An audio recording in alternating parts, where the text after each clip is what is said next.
Bom, então retomando, né? Vamos lá.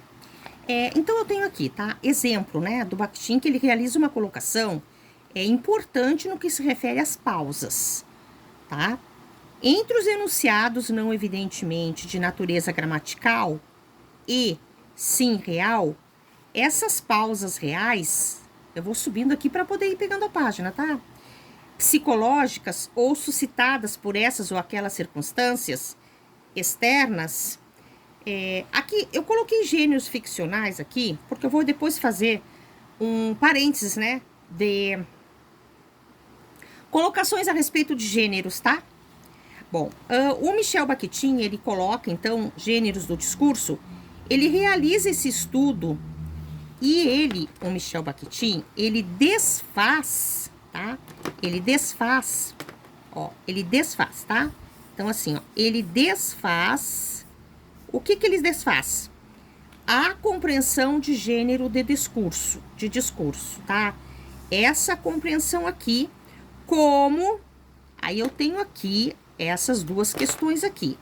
Ó, vejam bem, o literário, tá? Ficção, ó, esse texto aqui, literário, ficção, contos, tá? Aqui faltou um T ali. Ó, então, esse conceito de gênero aqui do discurso, literário, ficção, poesia, isso aqui é outra realidade, que é a realidade do senso comum, tá? Essa aqui é uma realidade do senso comum a respeito de gênero do discurso. Até porque, pegar ali meu polígrafo, senão ele vai cair, tá? Ó, até porque, tá? Ó, literário, não confundamos com teoria literária, tá? Então, assim, teoria literária é uma coisa dentro desse termo literário, que estuda em literatura os movimentos literários da história. Então, eu trouxe assim, o romantismo, não é? Então, aqui eu tenho os movimentos literários na área da literatura, tá? Ó, os movimentos literários dentro da história na questão da literatura. Romantismo, por exemplo, né? O romantismo, então, ele trouxe forte pressão para... Vamos passar para cá, tá? Ó, opa, mexer um pouquinho aqui a câmera. Vamos arrumando ali para poder pegar a página aqui. Então, esse movimento do romantismo, ele trouxe forte pressão para abranger literatura. Ó, literatura, tá? Literatura. Depois nós vamos chegar ao conceito de literatura, tá? Ó, literatura como gênero discursivo, tá? E no lato sensu, é a representação convencional discursiva nos gêneros primários do discurso. O Bakhtin coloca os gêneros primários do discurso, certo? Muito bem. Então, vejamos aqui, não é? Até porque, tá? Até porque...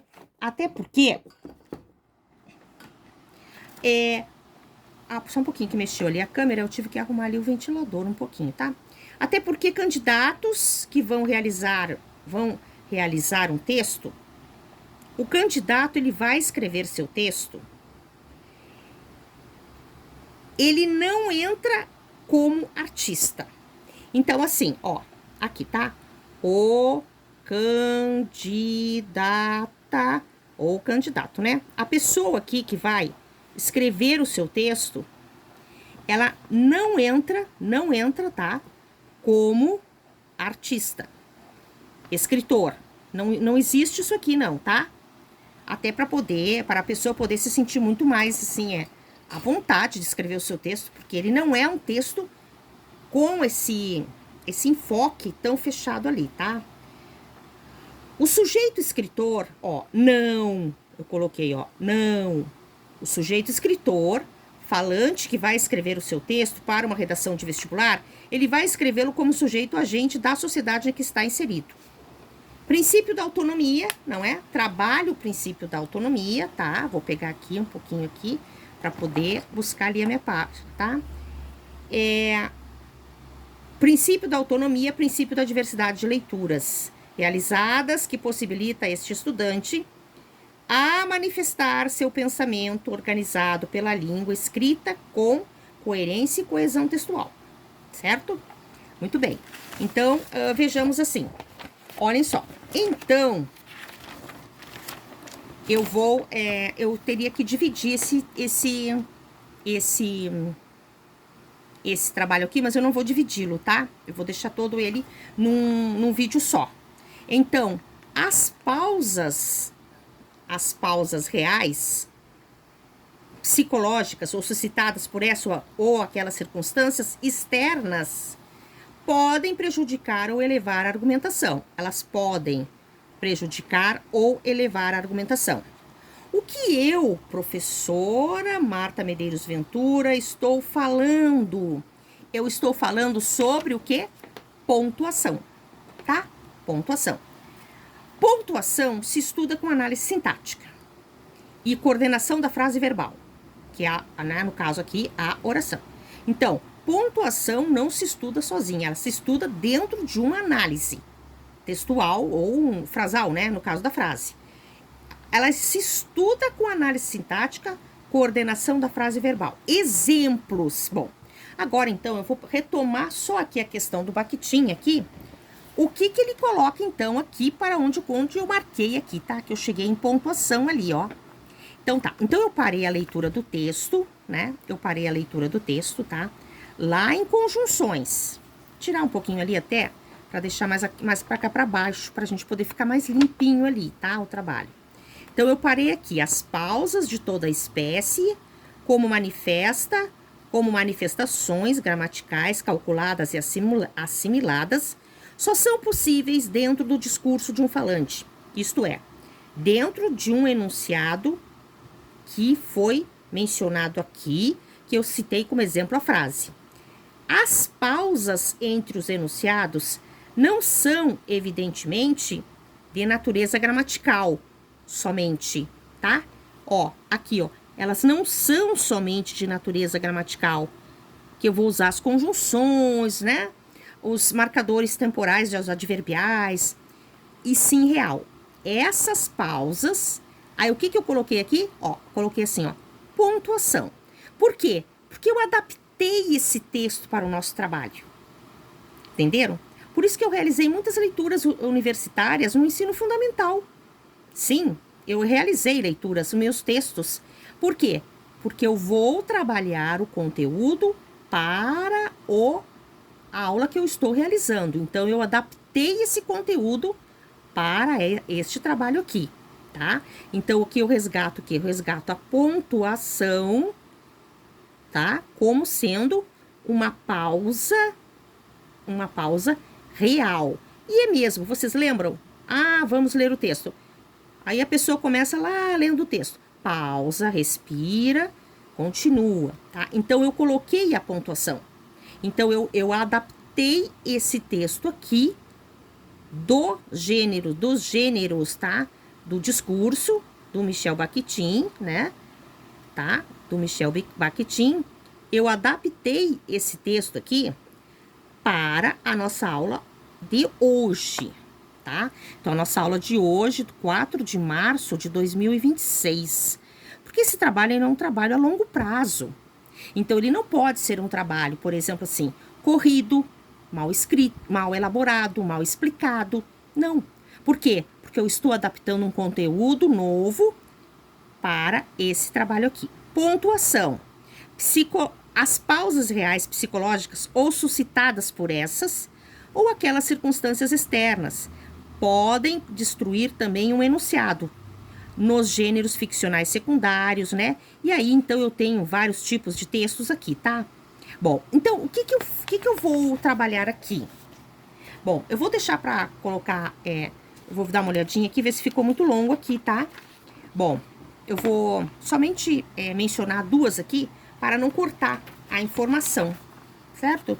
Eu não vou cortar a informação aqui, tá? Então, assim, ó, exemplos, tá? Eu, professora Marta Medeiros Ventura, crio uma situação hipotética como exemplo, tá? De pontuação, tá? Então, vamos ver aqui. Ó, as férias de verão acabaram. Eu tenho o quê? Eu tenho um ponto aqui. Período simples, oração absoluta. Né? Somente um verbo aqui não pode... Ó, aqui tá o verbo, né? Então, qual é o princípio de entendimento inicial? Ah, não se coloca vírgula, uma pontuação entre o sujeito. Aqui eu tenho sujeito e aqui eu tenho predicado verbal, né?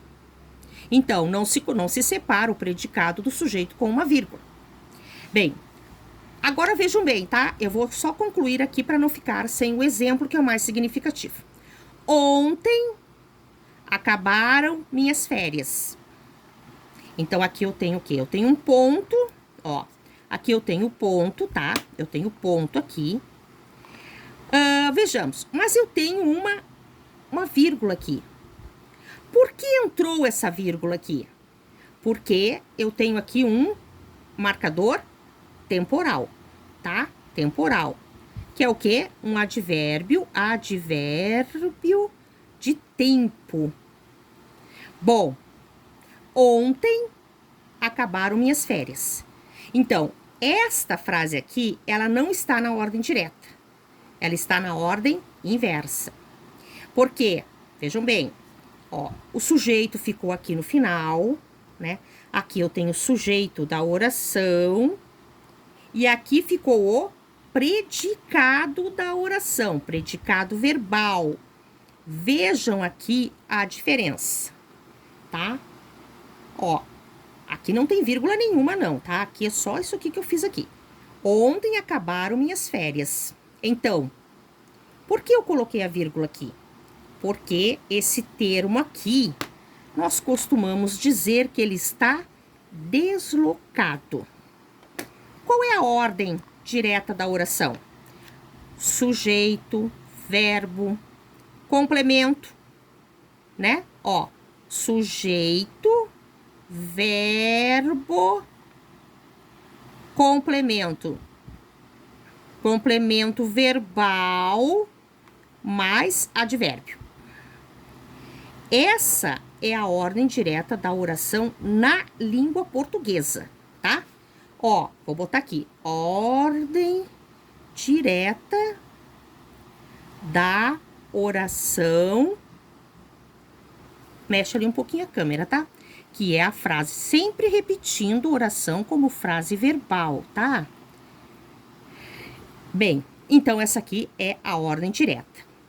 Costuma-se dizer na gramática que quando eu saio desta ordem aqui, sujeito, verbo, complemento verbal, advérbio, quando eu saio desta ordem aqui, então eu tenho que colocar uma vírgula, porque houve o quê? Um deslocamento do termo, ok? Então tá, eu vou repetir depois, só para nós podermos deixar a explicação completa aqui, ok?